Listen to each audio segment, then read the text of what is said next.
life when the mirror no longer reflects who they truly are. You look at your own reflection, and though the face is familiar, something feels missing, as if the person staring back is only a shadow of what once was. It's not just exhaustion or the wear of time. It's a quiet, haunting awareness that somewhere along the way, you've drifted from your essence. You've been playing roles, meeting expectations, and wearing masks so long that your soul has grown distant. Like a voice calling from beneath layers of noise. That voice, though faint, is still there. It's the whisper of who you truly are, waiting for you to return. To rebuild yourself, you must first dare to acknowledge the ruins. You must stand among the fragments of who you used to be. The broken dreams, the silent disappointments, the versions of yourself that never found a place in the world. And realize that they are not your end. They are your beginning. Every collapse carries within it the architecture of rebirth. Every loss, every betrayal, every failure is an invitation to rebuild not what was, but what is meant to be. You were not meant to remain the same. You were meant to evolve, to shed the false skins of the person you pretended to be and emerge, raw, uncertain, and real. Most people fear this stage. They mistake the chaos of transformation for destruction. But the truth is, you cannot rebuild without first allowing something old to fall apart. The walls you built to protect yourself also kept you imprisoned. The masks you wore for acceptance became the reasons you forgot your own face.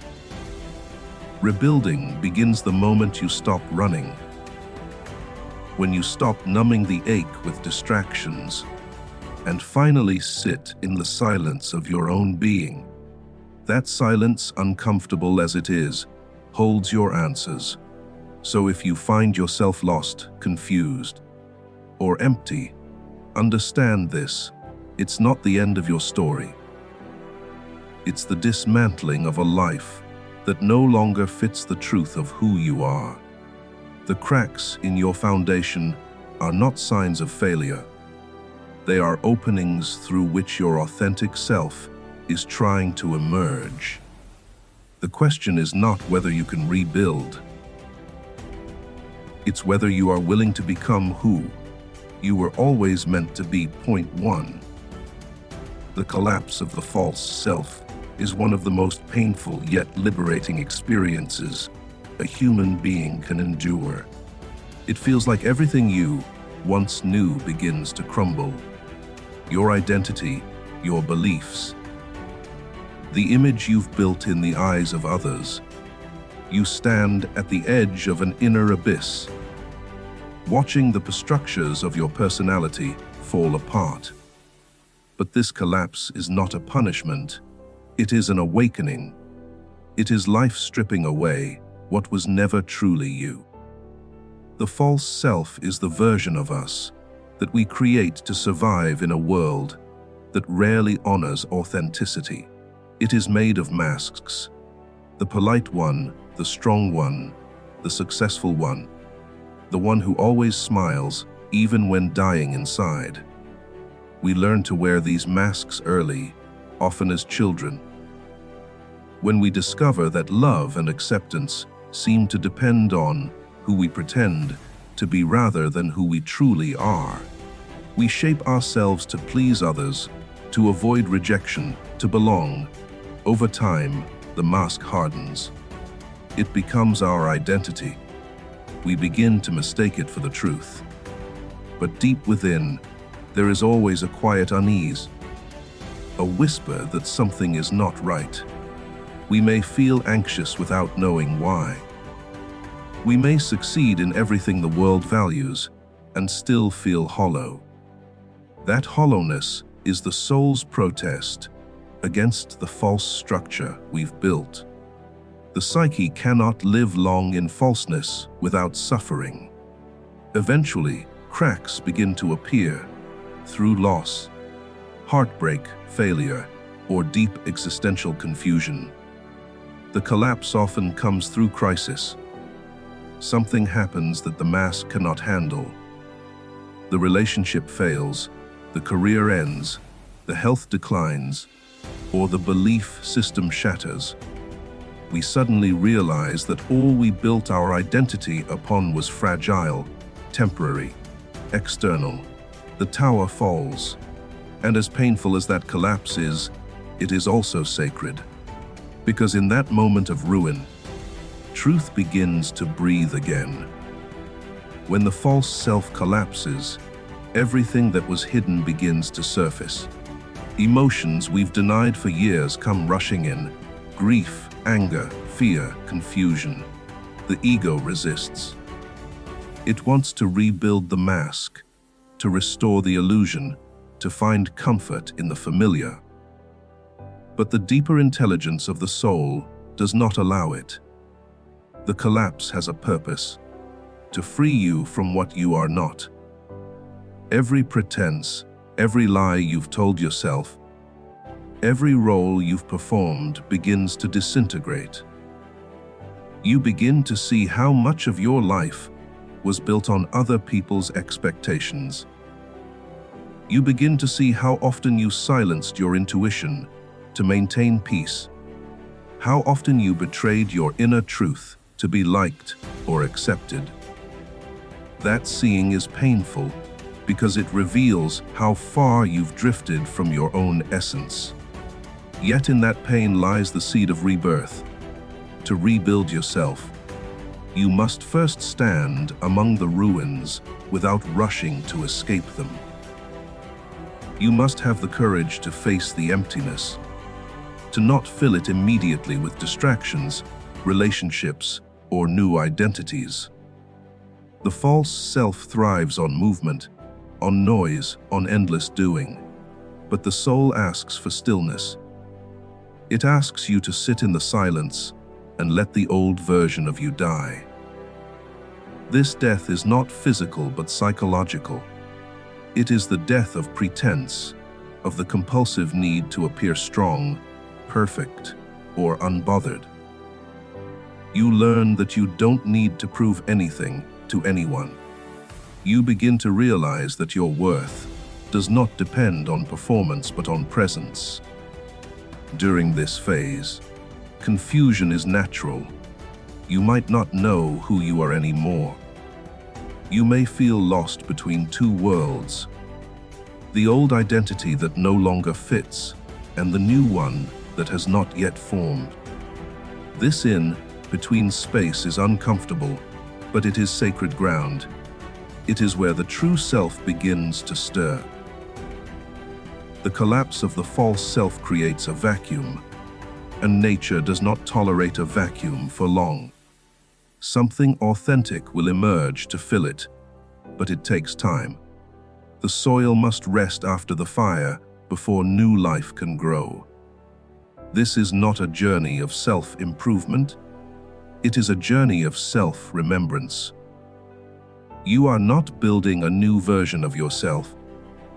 You are uncovering the one that was always there beneath the rubble of adaptation.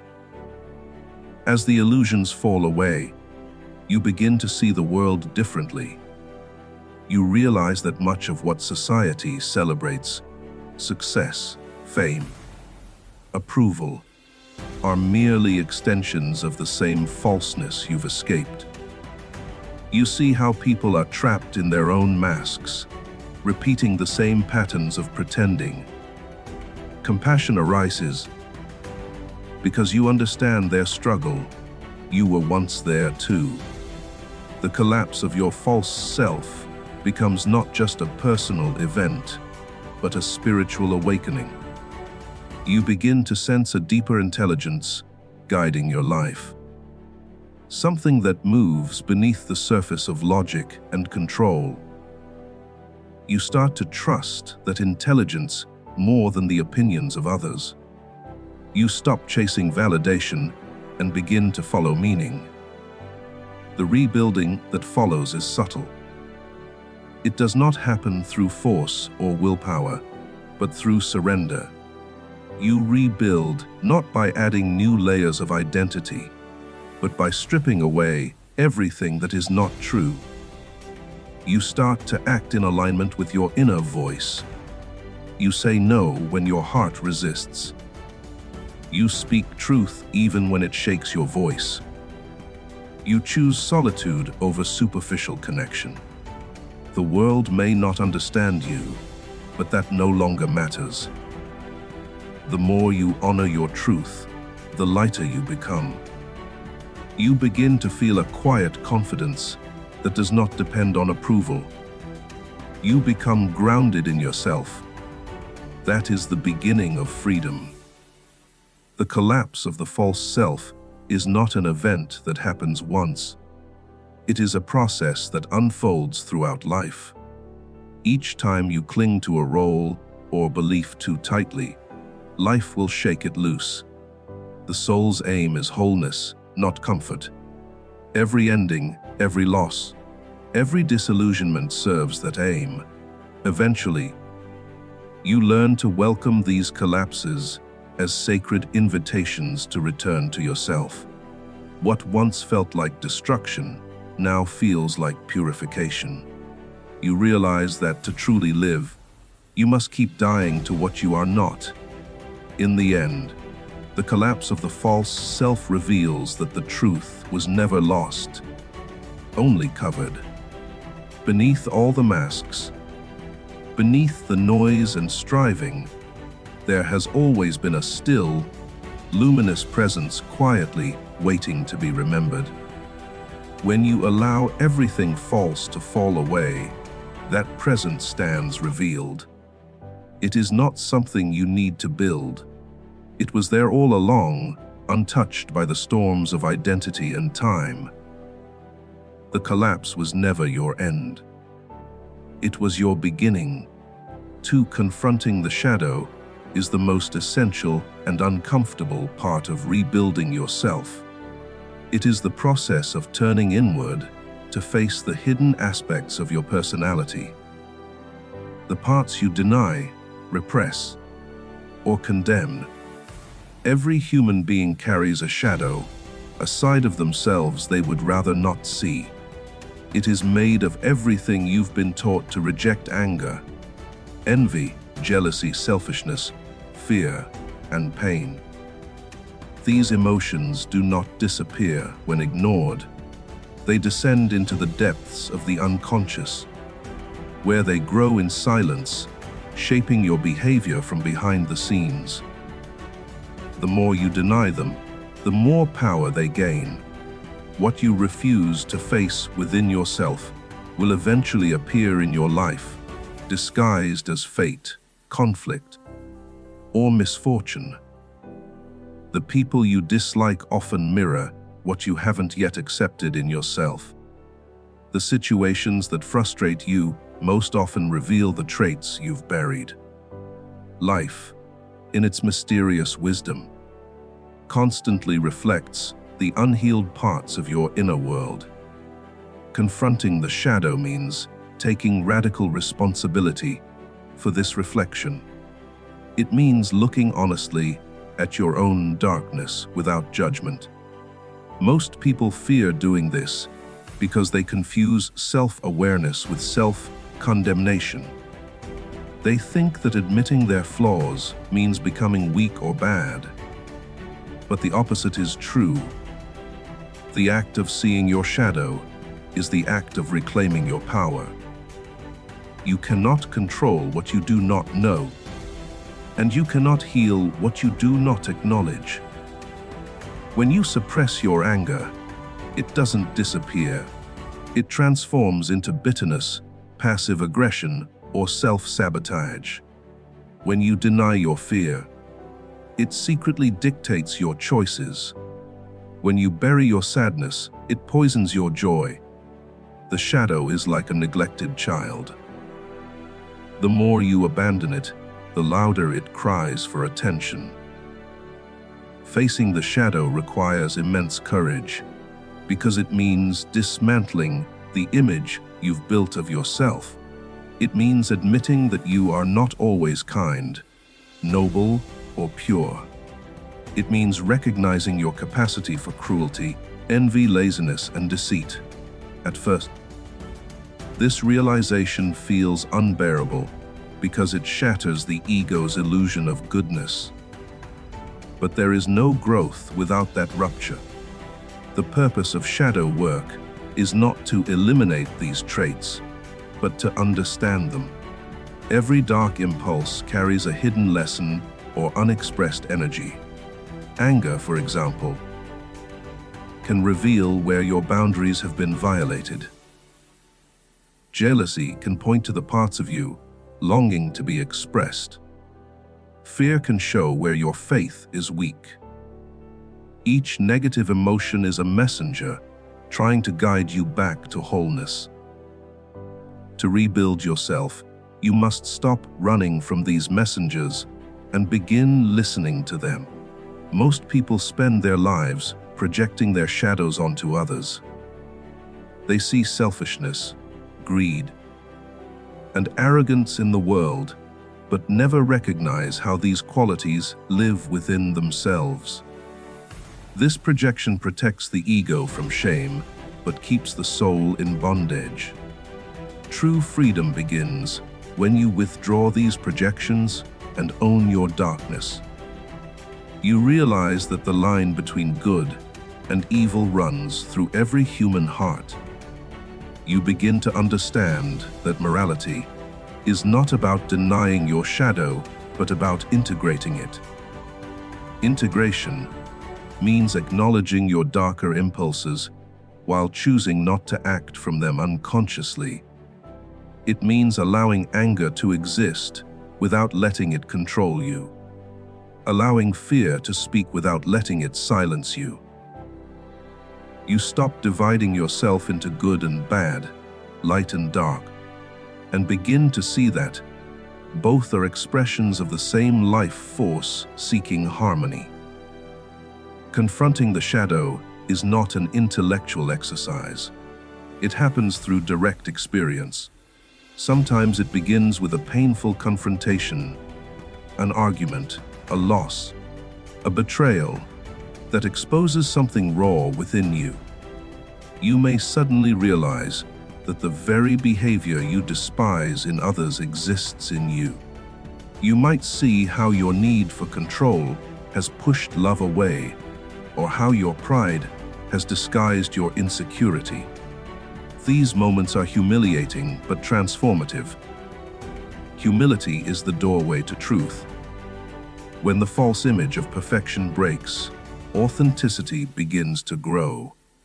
You start to feel more real, more grounded, more compassionate, because you understand how fragile every human being truly is. During this process, guilt and shame often arise. The ego resists the idea that it could harbor darkness. But guilt is only useful when it leads to understanding. Beyond that, it becomes a prison. The goal is not to hate your shadow, but to embrace it with awareness. Imagine holding a frightened child who has been locked away for years. That is how your shadow feels. It does not need punishment, it needs recognition. When you stop rejecting your inner darkness, it begins to transform. The same energy that once fueled anger becomes assertiveness. The same energy behind jealousy becomes inspiration. The same fear that once held you back becomes intuition. Every shadow contains light waiting to be reclaimed. The deeper you go, the more you realize that your shadow is not your enemy, but your teacher. It reveals the wounds you've carried since childhood, the beliefs that shaped your self-image, and the moments you learned to hide parts of yourself to survive. Perhaps you were punished for expressing anger, so you learned to suppress it. Perhaps you were told that crying was weakness, so you built a wall of strength. These defenses protected you once, but now they imprison you. Confronting the shadow means dismantling these old defenses so that the real you can breathe again. You begin to live with greater honesty. You speak the truth even when it's uncomfortable. You acknowledge your desires without shame. You forgive yourself for being human. This confrontation is not a one-time event. The shadow has many layers, and each life experience reveals another one. Just when you think you have mastered it, a new situation arises to test your awareness. That is how growth works. Each challenge invites you to respond from consciousness rather than instinct. The more you practice, the more integrated you become. Life stops being a battlefield between your light and dark sides and becomes a dialogue between them. You begin to see that the shadow's purpose was never to destroy you, but to complete you. Through this integration, you develop compassion, not just for yourself, but for others. When you have faced your own darkness, you stop judging others for theirs. You understand that every act of cruelty comes from pain, every lie from fear, every arrogance from insecurity. This understanding does not excuse wrongdoing, but it brings clarity. You start to see the hidden suffering behind every mask. That realization softens you. It connects you to humanity in a deeper way. You stop pretending to be pure light and start living as a whole being. Light and dark, wounded and healing, flawed and divine. Confronting the shadow is the foundation of rebuilding yourself, because without it, every change is only surface level.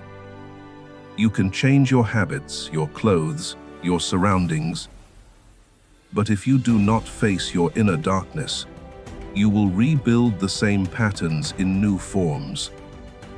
True transformation begins when you turn inward and meet the stranger within, the one you have ignored, feared, and judged. In that meeting, something miraculous happens. The darkness loses its power, and you begin to see that it was never darkness at all, but light waiting to be seen. Point 3. The descent before the rise is the secret rhythm of transformation, the hidden law that governs every deep change in the human soul. To rebuild yourself, you must first fall apart. The fall is not a mistake, but a necessary surrender to the forces that shape your inner being. You cannot rise into higher consciousness without descending into the depths of your own darkness. Every rebirth demands a burial first. Every awakening begins as a breakdown. The descent is the soul's way of burning away the illusions that the surface self clings to. It strips you of the false comforts and certainties that have kept you stagnant.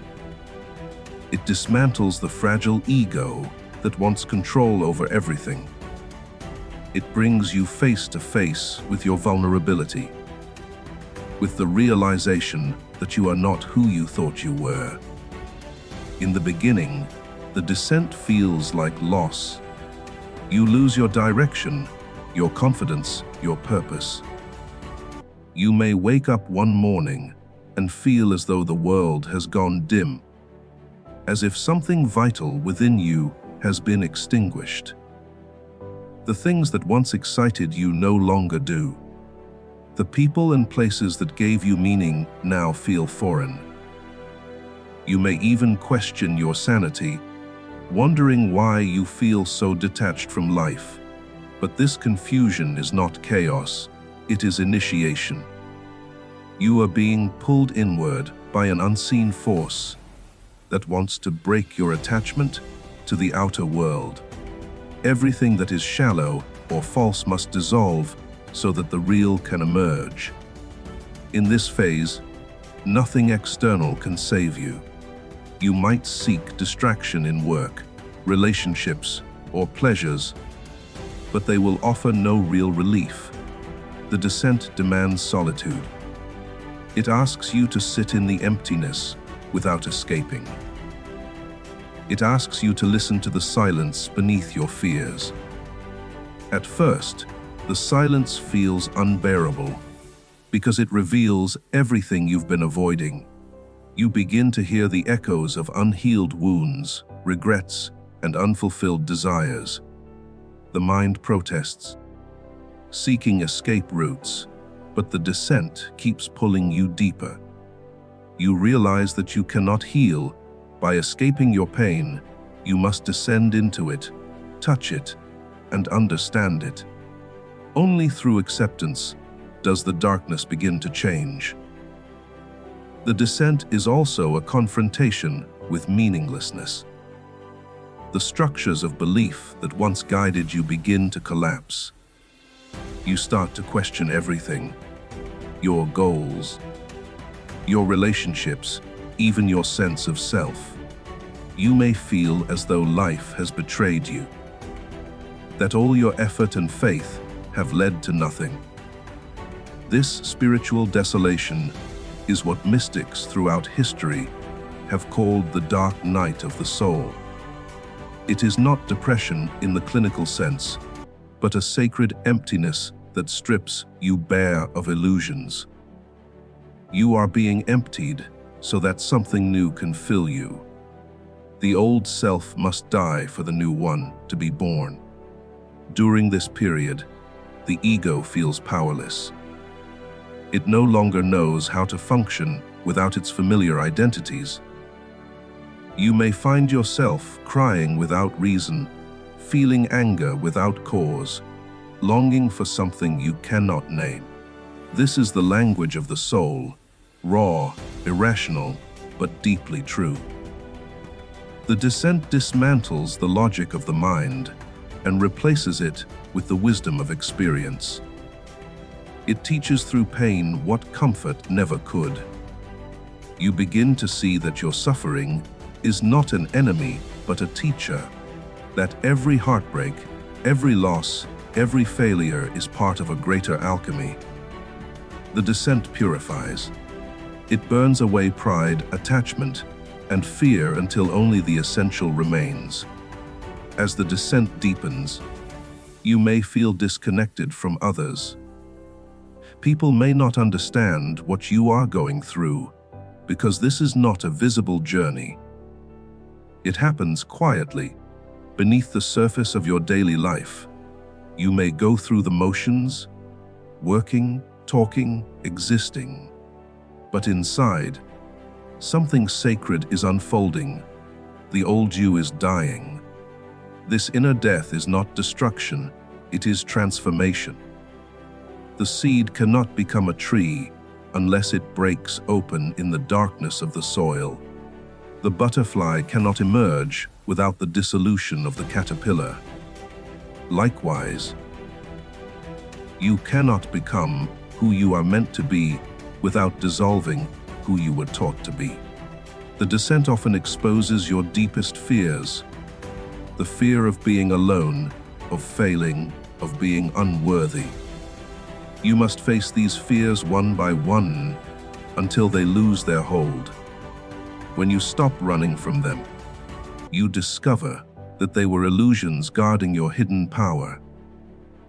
Every fear you confront returns as strength. Every wound you accept returns as wisdom. In this way, the descent becomes sacred work, a form of inner purification that clears the path for your rise. Time feels distorted in this phase. Days blur into nights, and you may feel trapped in a timeless fog. The mind demands to know when it will end, but transformation has no schedule. The descent ends only when its work is done. When you have surrendered completely, when you have stopped resisting what is. It is in that moment of complete surrender that the first signs of the rise appear. You begin to notice small flickers of peace amidst the pain. You feel moments of clarity, brief yet powerful, like sunlight breaking through clouds.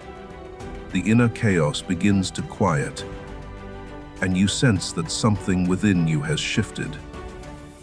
You are not the same person anymore. The rise does not come as a dramatic event. It unfolds gently. You begin to feel connected to life again, but in a different way. You no longer seek meaning outside yourself. You find it in the simple act of being. You start to notice beauty in ordinary moments. The sound of rain, the warmth of light, the stillness of your own breath. Gratitude replaces anxiety. Compassion replaces judgment. You carry scars, but they no longer define you. They remind you of what you have survived. When you finally rise, you realize that the descent was not an interruption in your life's journey, but the most important part of it. It was the moment when you were stripped of everything false so that truth could take root. You realized that falling was not failure, it was grace disguised as loss. The pain that once broke you has now shaped your strength. The darkness that terrified you has become the foundation of your wisdom. You no longer fear falling again, because you have learned that every descent carries the seed of rebirth. The path to light always leads through the dark, and every rise begins in the depths. Listening to the unconscious is the art of entering into a conversation with the deeper intelligence that moves beneath the surface of your awareness. It is the act of turning inward to hear the voice that speaks in silence, in dreams, in symbols, and in intuition. Most people live disconnected from this inner voice because modern life teaches us to trust only logic, analysis, and external validation. We are trained to measure truth through proof, to follow rules rather than instincts, to silence the whispers of the heart for the noise of reason. But the unconscious does not speak the language of logic. It speaks through feelings, patterns, and metaphors. It guides you not with explanations, but with sensations. A sudden unease when something isn't right. A spark of inspiration that comes without warning. A recurring image that lingers in your mind. Listening to it means learning to recognize these subtle signals and giving them the respect they deserve. The unconscious is vast and ancient. It carries within it all the memories, desires, fears, and instincts that the conscious mind cannot hold. Beneath your daily awareness, it shapes your choices, your relationships, and your reactions. When ignored, it manifests as confusion, inner conflict, or anxiety. When heard, it becomes your greatest ally. Every emotion you suppress, every impulse you deny, sinks into its depths. Over time, these forgotten fragments of self form an inner underworld, a reservoir of unacknowledged truths. To listen to the unconscious is to explore this underworld without fear, to become curious about the dreams that disturb you, the thoughts that embarrass you, the longings you cannot explain. It means realizing that what rises from the depths is not your enemy, but your teacher. Listening to the unconscious requires stillness, something increasingly rare in a world obsessed with distraction. You cannot hear the quiet voice within when you are constantly chasing stimulation. The unconscious reveals itself in silence, in the moments when you are not trying to achieve, impress, or escape. It might come to you while you walk alone at night, when you stare into the sky, when you stop scrolling and let your mind wander. This stillness allows buried emotions to surface. You might suddenly feel sadness for no reason, or remember something you thought you'd forgotten. These are messages. The unconscious is asking to be acknowledged. When you resist them, you push the message back down, but it always returns, often stronger. Every unresolved emotion seeks recognition until it is understood. Dreams are one of the purest languages of the unconscious. They reveal what the waking mind refuses to see. In dreams, logic dissolves, and symbols take its place. The people, places, and events you see in dreams are rarely literal. They are expressions of inner realities. A chase may represent fear. A locked door may symbolize repression. A storm may mirror emotional turmoil. To listen to your dreams is to decode your own psyche. Writing them down, reflecting on their patterns, and asking what emotions they evoke can reveal truths that words cannot. The unconscious communicates in this symbolic way because it deals with essence, not explanation. It is not interested in reason, it is interested in truth. Intuition is another form of unconscious wisdom. It is the sudden knowing that arrives before thought, the feeling of certainty that cannot be explained. Many people ignore intuition because it doesn't fit the framework of rationality. But intuition is not irrational, it is pre-rational. It gathers information beyond the reach of the intellect, drawing from experiences, memories, and subtle perceptions that the conscious mind overlooks. When you learn to trust it, your life begins to align in mysterious ways. The right people appear, the right opportunities unfold, and you find yourself guided without effort. Listening to intuition does not mean abandoning logic. It means balancing it. The conscious mind is like the steering wheel, but the unconscious is the engine. Without both working together, movement becomes impossible. The unconscious also speaks through the body. Physical sensations often carry emotional messages. Tightness in the chest might signify unexpressed grief. Tension in the jaw might reflect suppressed anger. Fatigue might be a signal of spiritual exhaustion. The body remembers everything the mind forgets. By paying attention to your sensations without judgment, you allow the unconscious to communicate its truths. Sometimes healing does not come through words or analysis, but through presence. Sitting with your discomfort, breathing into it, and allowing it to unfold. In this way, the body becomes a doorway to the deeper self. One of the greatest obstacles to listening to the unconscious is fear. The mind fears losing control. It fears what it might discover in the depths. But what we fear in ourselves is often what we most need to integrate. The unconscious holds not only darkness, but also light, creativity, intuition, spiritual insight, and forgotten potential.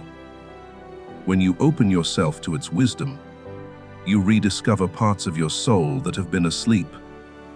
Many artists, poets, and visionaries draw their genius from this hidden well.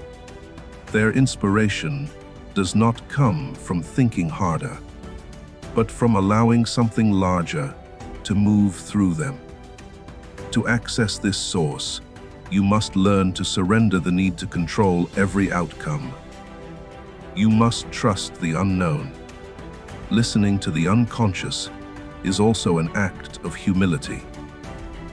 It means admitting that you do not have all the answers, that your rational mind is not the whole of your being. There is a deeper intelligence guiding you, one that existed before your thoughts, before your name, before your conditioning. This intelligence speaks quietly, never forcing, always waiting. It sends you synchronicities, those meaningful coincidences that seem too precise to be random. It arranges encounters, obstacles, and dreams to steer you toward greater awareness. When you begin to notice these patterns, you realize that life is not happening to you, but with you. The unconscious is not separate from the universe. It is your personal link to it.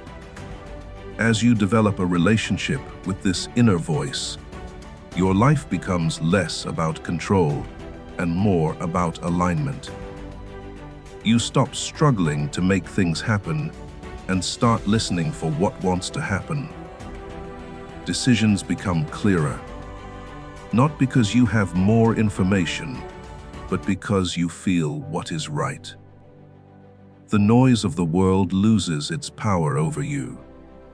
You begin to move in harmony with your own nature, like a river flowing effortlessly toward the sea. You become guided by something deeper than ambition, a quiet certainty that every experience, pleasant or painful, carries meaning. The unconscious ceases to be a mystery and becomes a companion, a constant presence whispering through intuition, dreams, and emotion. When you learn to listen to it, you realize that it has been guiding you all along.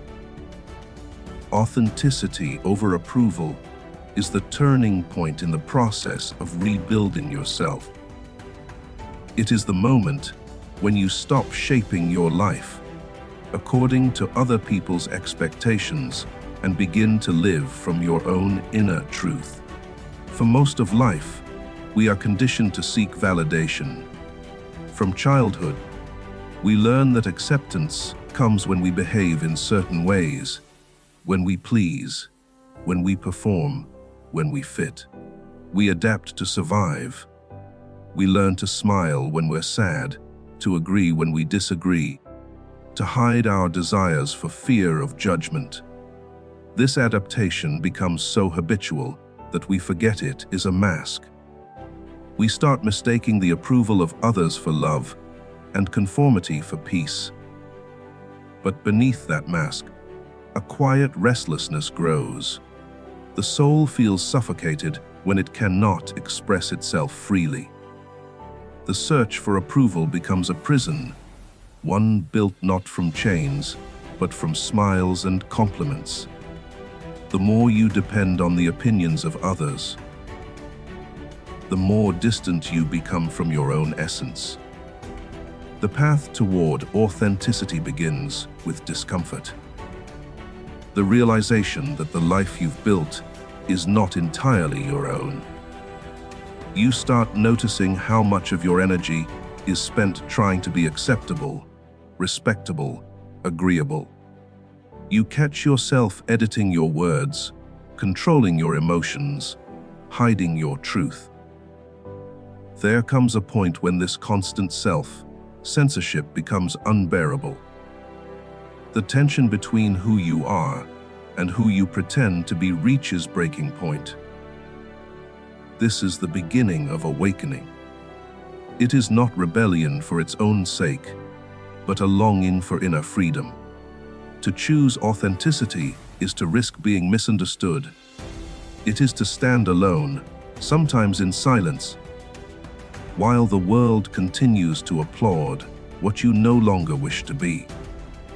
But the pain of being misunderstood is lighter than the pain of self-betrayal. When you begin to live authentically, you discover how deeply approval has shaped your identity. You realize that many of your ambitions were never truly yours. Perhaps you pursued success not because it fulfilled you, but because it earned admiration. Perhaps you stayed in relationships that drained you because leaving would make you look selfish. Perhaps you silenced your creativity because it didn't fit into society's definition of success. Authenticity asks you to question all of this. It demands that you strip away everything that is not born from truth. It is not about becoming special or extraordinary. It is about becoming real. Realness is not glamorous. It is raw, quiet, and often lonely. But in that loneliness, you rediscover your own voice, the one that was buried under years of pretending. Authenticity is not an act of defiance. It is an act